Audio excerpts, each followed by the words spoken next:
Alright,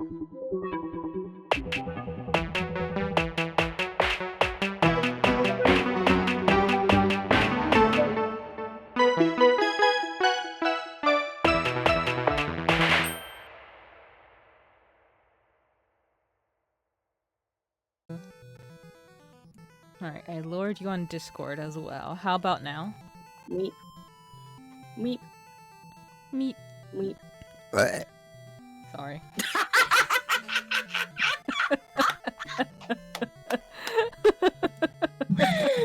Oh, bless Coco. Thank you, Marco. I mean, it's doable. I mean, I think it's more that you just need to, like, raise your own volume, but, like... Alrighty. Let me raise that. Okay, how about now? Now you sound a lot clearer. Okie dokie. Then once again, hello everyone and welcome back to 4 Pixels. Tori and Coco are here to continue Final Fantasy III. Yeah! Last time we got the Toad spell, which I guess means that we're ready for this place. How's Marco doing?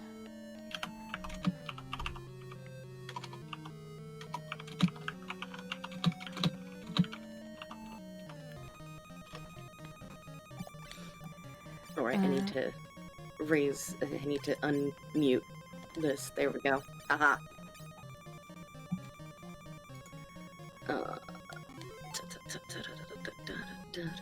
Aw, look at us, we're so adorable.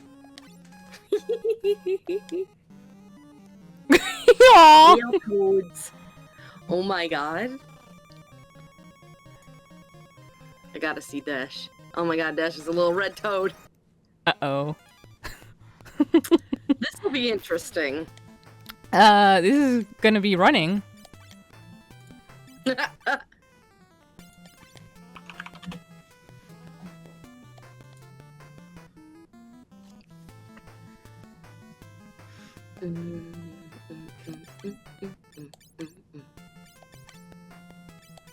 Well, I guess I could just untoad in battle. Alright, if this run doesn't succeed, I'll do... Oh, well, there we go. Oh, that was a cute hop.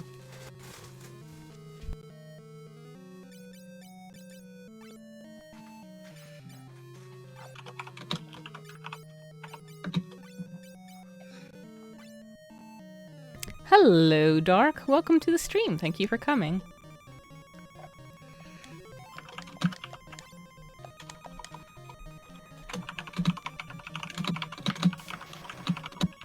Welcome to the Tower of Owen. It will be your grave.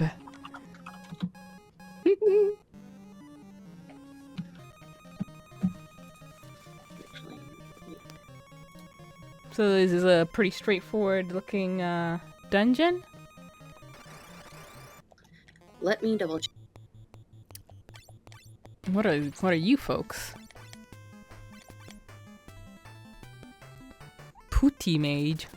Okay.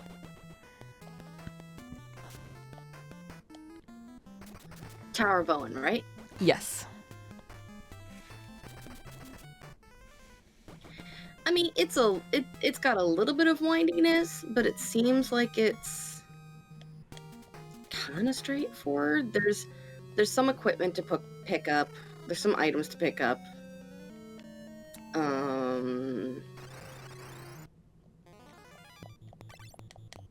I mean, but like there are no extreme like long dead ends, right? It doesn't look like there's a lot of like, oh, confusing winding around. It seems pretty straightforward. Most of it's like, you know, land on floor 1, go straight to floor 2. Floor 2, go west and south and east for a chest. Then west, north to F3. There's no loot on F3, so just go to F4. Like, it's very straightforward. Okie doke. Good. So basically, if you want to wander around and try and find things, you can. If you just want to go straight for the treasure, I can guide you straight to the treasure. Okay. Yeah. As long as it's, yeah, if it's not winding, then I think I'll be alright. Maid Kiss. Reminds me of that one, Aerith comic, where they don't have any maid kisses, so Aerith just kisses Tifa. Mood? If I remember correctly, Maiden's Kiss is to reverse Toad, right? Yep. Yeah, that tracks. Farjalug. I like that name. It sounds very It's fun to say. Danish. How are you doing, Dark?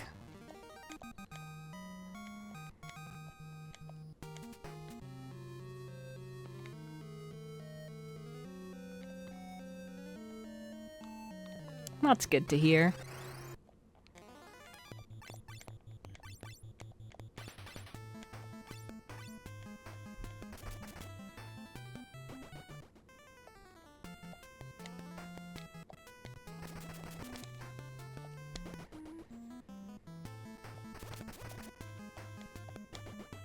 What would you say is your favorite RPG? Me? Yes. And the audience, too. Aw, that's unfortunate, Dark. I'm sorry about that.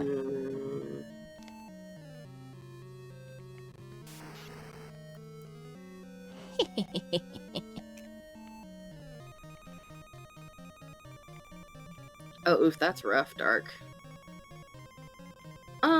Favorite RPG. It's a hard one, honestly. Like, because there's so many RPGs out there, right? And I'm trying to think of what ones I have played. Because, like, obviously, you know, I've played some Final Fantasy games. More so now that me and Coco are playing through the original Final Fantasy series. Trying to think of what other ones I have played. Like, because of nostalgia factor, I always do enjoy Legend of Mana. Or not Legend of Mana, Secret of Mana. Because that one just, you know. Absolutely. I was a kid and I really enjoyed it, and playing the remake kind of destroyed it. I did not get far in the remake. I was like, oh boy, this is like an Android game. I got to like the first boss of Secret of Mana, and then I was just like, so yeah, maybe I'll pick this up at some point, but it's kind of annoying to play, honestly. Yeah. I was so let down. But I can't take the original away from me. Never. This is true. I still personally say that Super Mario RPG Legend of the Seven Stars is still one of the best RPGs out there.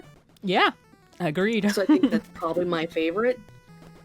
Because even though I have nostalgia ties to Secret of Mana, and I have nostalgia ties to Final Fantasy IX, Super Mario RPG is still the game that, like, even to this day, watching people play it and replaying it myself, it's just like, no, this still holds up as a really good game. There's no nostalgia factor here. It's just a good game. It's so sad that we will never, ever, ever, ever, ever get anything like it again. Because that requires Square Enix and Nintendo working together, and that's never going to happen again. Back in the day when Square was more open to being like, I mean, we're making games for your console anyway, so yeah, we'll work with you on a game. Whereas now they're like, no, you're our competitor. We work with PlayStation only. Alas. I mean, unless you want to put, like, Cloud Strife or Sephiroth in your game, then, yeah, Please. We'll do that, because it gives us more money. No. Just keep wandering forever. Like, I will say, so far, Final Fantasy III has been pretty good. It's, granted, I will say that this is because we've played 1 and 2. And when you play 1 and 2, it makes 3 look really good. But if you compare it to other games in the Final Fantasy series, I mean, it's not great. It's not one of their best ones, but it is a critical one for the way that they developed the series later on. Yes. Mm-hmm. It's funny because Moon and I were actually talking about that last night, about how, like, Final Fantasy is such a weird series, and, like, specifically in story writing. Not even in mechanics. Like, if we just throw the mechanics and the gameplay out the window, we just talk about the stories. They basically run with, like, a main particular type of story for most of their games, and then there are some games that deviate off that path. Like, I'd pretty much say that almost all the games have the exact same kind of story, except for Final Fantasy VII, Final Fantasy IX, Final Fantasy X. I can't speak about 8 because I have never played 8, and my knowledge of 8 is literally, there's a guy named Squall, there's a girl named Renoa, they have the hots for each other, they dance at a ball, and there's a train. And also a hot scientist mommy. But, like, that's about how much I know about Final Fantasy VIII, because no one talks about 8. Because everyone just says it's the worst one. It's the worst Final Fantasy. Yeah. Like, admittedly, I didn't get far in it, but it's exactly because I was just like, ugh. I think I mentioned this on a previous stream. I don't know, or somewhere. I don't know if I did. But, like, I'm usually, when I hear a bunch of, like, hatreds towards a female character, I, get defensive of them. I'm like, it's usually people just being mad about her getting in the way of their ships. And so that's what I assumed was happening with Renoa, but then I got to know her a bit, and I was like, ugh. Oh, yeah.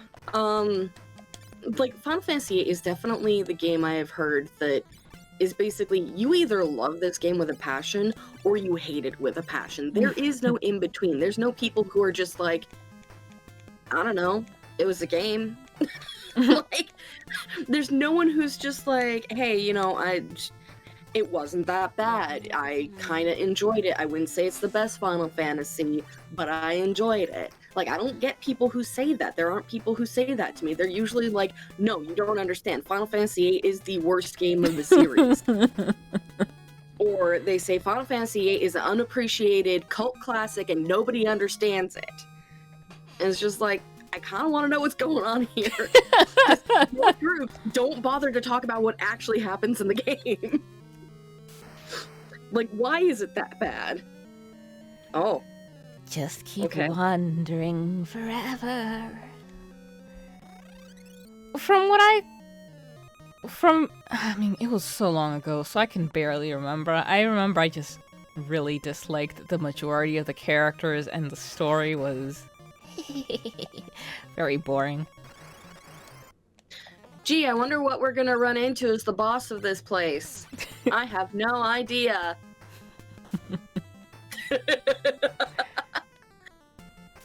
Original I mean, 2 is the worst, no debate, says Mark. I'm with Marco. I'm kind of with Marco, like... Granted, again, I understand why 1 and 2 happened the way they did. 1 was literally just like a crapshoot in the dark. So, like, they honestly didn't know what they were planning to do, and they didn't really have a direction with it, and at that time, like, also understand that games with a plot weren't a thing at that point. So, it makes sense that, like, the plot of Final Fantasy I is super bare bones. It's literally just, we have our heroes, and they go and fight the things, and then they fight the big evil, and they save the world. We don't know anything about the heroes, we don't know anything about the world, really. It's just your very, like, basic plotline of an RPG. And then 2 comes in, and 2's like, okay, this time we're gonna actually try to write a plot. And this time we're actually gonna try and, like, try things out instead of just forcing everybody to, like, pick 4 characters out of 5 at the beginning. Instead, we're gonna, like, make you take a team of 3 that technically can fight however they want, and we're gonna play around with this leveling system too. Like, we're gonna make it so that it's not so straightforward of, like, you just gain levels after you pick a class, and that's what you do. We're gonna instead be like, okay, no, if you want to, like, level up your character, you have to level up specific stats. Like, Final Fantasy II is a very experimental. It's a very experimental, it's very tactics heavy. Mm-hmm. Because you do have to be tactical when playing that game in order to actually do it best. Heck, you have to be tactical just to get through the game. Unfortunately, that led to a lot of grinding. And people weren't so crazy about that. But, like, the plot was dry because it was their first time writing a plot to a story and actually giving us characters and things. But if you also think about it, most of the things that you know from every other Final Fantasy game comes from 2. There are some things that come from 1, but most of it comes from 2. Like Cid and the tie-in to airships, that's 2. Without 2, we wouldn't have that in every other game. Oh, wait, what? This tile is what triggers it. I love shit like that. Yep. So will this take us back up? Oh, Okay, yeah. do we dive in? We read that last time. Chocobos also first appeared in 2. Yeah, Chocobos also first appeared in 2. Without that, we wouldn't have Chocobos. I can't remember, did Moogles also appear in 2, or Moogles haven't appeared yet? I want to go look that. I can't remember.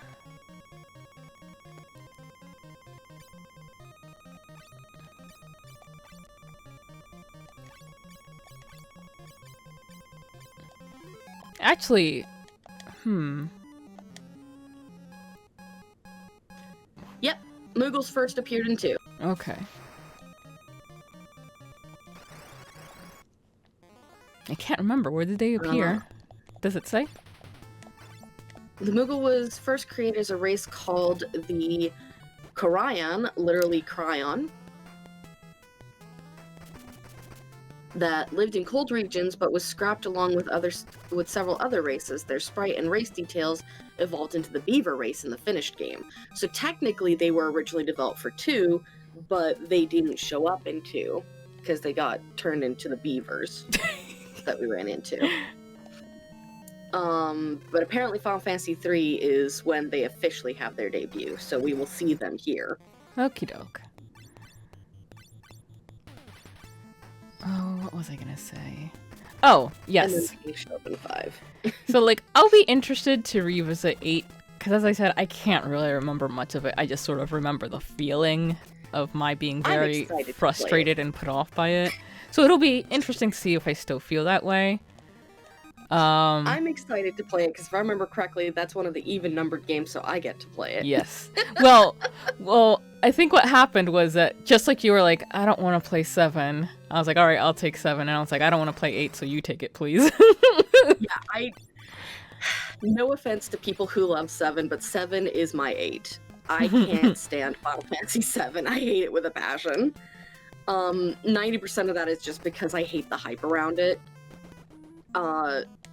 The rest of that is because when I played it, I was extremely disappointed because the hype made it sound like such an amazing game, and it turned out to not be half as good as the hype. So that was like, I think that's one of the core reasons why I don't like things that are overhyped, because Final Fantasy VII basically ruined the hype for me, for everything ever. Because, like, I was expecting so much more out of 7, because people were talking about how, oh, it's so deep and story-rich, and there's so much going on, and so many important things, and, like, Cloud is this extremely deep and, like, emotional character, and I play it, and I'm just like, are we playing the same game? What's going on here? I don't care about Final Fantasy VII Remake. Granted, Moon and I talked about it last night, and, like, I have watched Final Fantasy VII Advent Children. I never bothered to play any of the other games. Because, again, Final Fantasy VII is just not my world. Give me a sequel to, like, Final Fantasy IX. Give me more of that.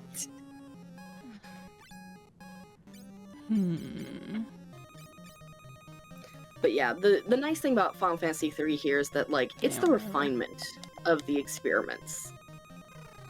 It's them basically saying, okay, we saw what worked in 1, and we saw what worked in 2, and we saw what didn't work in either of them, so let's try and fix it. Let's try and put something together that people are gonna like. See, now, Final Fantasy IX is also one of those that is kind of in the realm of 8. People either love it or they hate it. But there are more people who are ambivalent to it. Where they're just like, you know, it's a game, it's just not the one I like. Because a lot of people got introed on 7. And so a lot of people kind of expected 7 to be the standard from that point. So when we suddenly went back to a high fantasy world that was a lot more like the first 5 games, people were disappointed, I think. They were expecting more of, like, the cyberpunk future stuff that you get from 7 and the grunge punk stuff that you get from 8. I heard a lot of people just complaining about the character designs too. And I'm like, Yeah. what? Who cares if he has a tail? One of the main complaints my friend who really likes 7 had when I was growing up is there's not enough human characters in Final Fantasy IX. And I'm just like, I don't know what you're talking about. There's a lot of human characters. You're just not willing to look. It's more so because, like, they went with a really extreme style for all the characters in 9 as well. Like, Steiner's a human. He sure doesn't look like a human, but he is a human. Amarant is a human. He doesn't look like a human, but he is a human. Just for some reason a human with blue skin. I mean, it's fine. We're not going to get into the details of that because then we have to discuss Japan and its racism, and I don't want to do that right now. Because, from looking at the art of Amarant, I'm pretty sure he was supposed to be coded as a person of color. Like, he literally has, you know, long dreads and everything, and even his official art, he's got a darker skin tone than all the other characters. One sec. What are we supposed to do here? Okay, let me go look. Oh, never mind. Did you find it? Yeah. I literally clicked on every part of the wall except the one part that was the right one. Amazing. But yeah, like, Final Fantasy IX, I mean, it has a lack of realistic humans. But there are humans, technically. I think, actually, the true fact is that, all the characters who are human in the game don't look human. They look like a far cry from it, and definitely, you know, a major problem is there's no conventionally attractive humans. What about that Beatrix lady? She's... Yo, Beatrix is my bae. I love her. And, you know, I also fucking love Freya, though. Like, Freya is one of my favorite characters besides Vivi. Because I don't care that she's a rat person. She's actually got, like, a really cool story for a female character. Is she like the alchemist-looking character? With like the... She's the one that's in red. She's the dragoon. Okay. Yeah, she's got the spear, because her whole thing is, like,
because I guess spoilers, but VB for people who haven't played Final Fantasy IX, a 30-year-old game at this point.